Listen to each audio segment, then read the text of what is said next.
আমার নবীজি ডাক দিয়ে বলতেছে, উমর, তুমি কি এমন ব্যক্তি সম্পর্কে জুব্বাটা খুলতে নিষেধ করলাম? আমার চাচা আব্বা যখন বন্দী হয়ে এসেছিল, আমার চাচা আব্বাসকে বন্দিশালার মধ্যে রেখে দেওয়া হয়েছিল।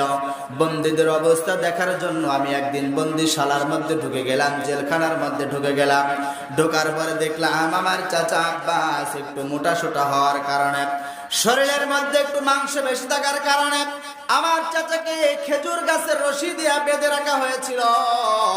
আমার চাচার শরীরটা ফেটে ফেটে রক্ত বের হচ্ছিল।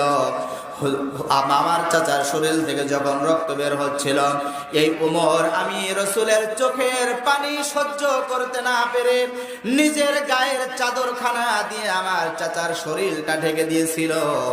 ও উমর, তুমি শুনে রেখে দাও, এই ব্যক্তিটা তুমি যার সম্পর্কে জুব্বা খুলতে নিষেধ করতেছ, এই ব্যক্তিটা আমার চোখের পানি দেখে সহ্য করতে পারে না।